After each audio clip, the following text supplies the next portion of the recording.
We turn now to Secretary of State Mike Pompeo. Mr. Secretary, good morning. Morning. Good to be with you. Good to have you here. It's been an eventful 24 hours. Do you deny that there were other issues that played into the cancellation of these talks?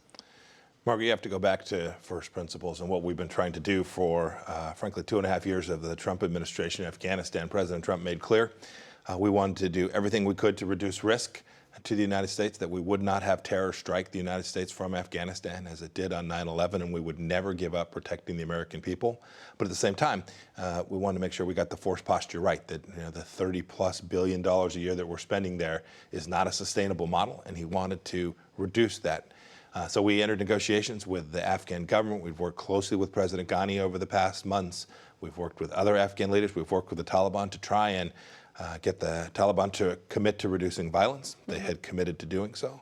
To get them to agree to talk to their other Afghan brothers and sisters, something that multiple administrations have tried to do for, goodness, 15+ years now. We had that. And to get them to make a public commitment to break with al-Qaeda, something that as far back as the Bush administration, Americans had been trying to get. We got that too. They never agreed to a ceasefire. The violence has been intensifying throughout. So back to where we were.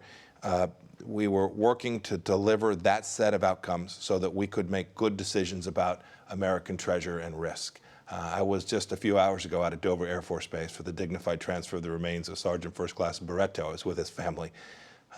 Amazing patriots. I led the CIA where we had officers in harm's way, taking real risk every night. President Trump is committed to reducing that risk so that there will be fewer fallen American soldiers, heroes. This is the mission set. We're trying to do that through peace and reconciliation negotiations. I hope that we can get back to doing that, but it's going to take more than words. As President Trump demonstrated, if the Taliban can't live up to their commitments, if they're going to continue to do the things that they've been doing, and as we approach this decision point in the discussions with the Afghans, they blow up Kabul and kill an American. President Trump will never do that. He walked away in Hanoi from North Koreans when they wouldn't do a deal that made sense for America. He'll do that with the Iranians. When the Chinese moved away from the trade agreement that they had promised us they would make, he broke off those conversations too. I hope we can get to this place. It'll be good for the Afghan people, and if we can get it right, it'll be good for American national security as well. Certainly. 16 Americans have been killed in Afghanistan this year. The president said on August 29th that he's taking U.S. troops down to 8,600. Is that still the plan? Is that happening? We're going to have to take a good look at that. We're going to always, every time we make decisions, and I've watched the president, this will be the president, the Department of Defense's decision about what our force posture will ultimately be.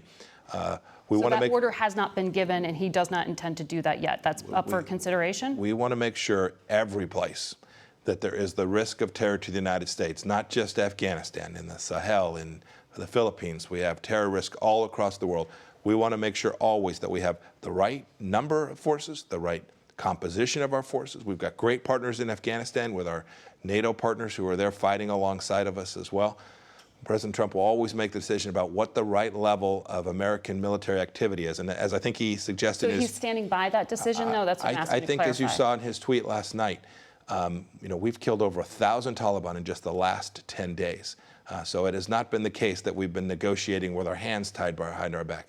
Unfortunately, applying military pressure to the Taliban is necessary to get the negotiated outcome that we're looking for, and we're going to keep at that, and we'll always protect America. So 14,000 is where it stays for the foreseeable future? I can't answer that question. Ultimately, the president's decision. Because it was in the deal that within 135 days it was going down to 8,600, and the president said that was happening. We are absolutely intent upon ensuring that we reduce the risk that we'll have more folks coming back through Dover.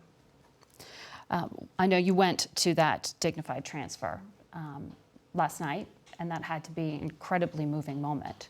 It is the fact that those deaths have continued, that the Taliban never agreed to a ceasefire, that it is the week of 9/11, that this was Camp David, that has caused some concern even among Republican allies of the president. Congresswoman Liz Cheney out this morning saying that no member of the Taliban should ever go to Camp David. That was where U.S. leaders fled to as safe haven the night of 9/11.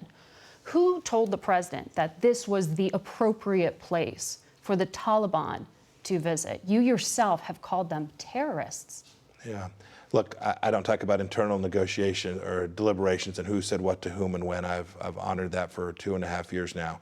But make no mistake, we were very thoughtful.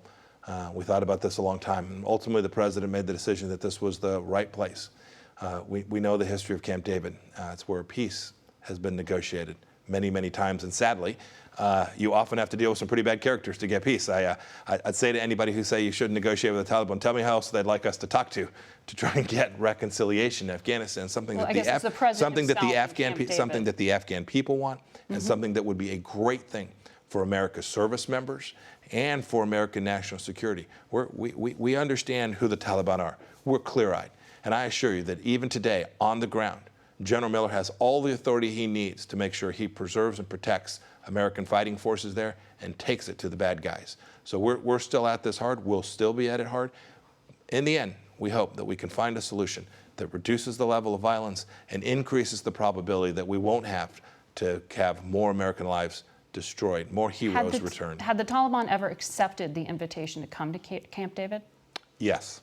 Because in a statement today to Tolo News, they said that they were invited at the end of August, but that they postponed it until an agreement had been signed. Yeah, that agreement was not signed. That's correct. There's been some confusion. I think there are other folks speaking. It's suffice it to say, we were confident that we were going to be able to have these meetings, what would be this afternoon, at Camp David.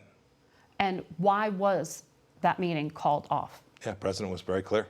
Well, he said it was immediately called off on Thursday after this killing. But as I said, 16 U.S. service people have been killed, and throughout that, U.S. negotiators have continued to come back to the negotiating table. Yes, ma'am, and we've given better than we've gotten, I can assure you, and I want to assure the American people of that as well. It's not a war of attrition. That's not my point. My point is that we didn't do what previous administrations have done when they entered into negotiations. They were incapable of fighting and talking. We did both. We continued to protect the United States of America during those tough negotiations. As for the timing, I'm not going to get into it because it's not appropriate. But know this, the president ultimately made the conclusion that the meetings today wouldn't deliver on the outcome that he's demanding we get for the American people. And when he saw that they couldn't deliver on the reduction in violence commitments that they had made, he said there's no sense in having this meeting. Mr. Secretary, a lot on your plate, a lot to talk to you about. We have to leave it there for today. Thank you very much, Margaret.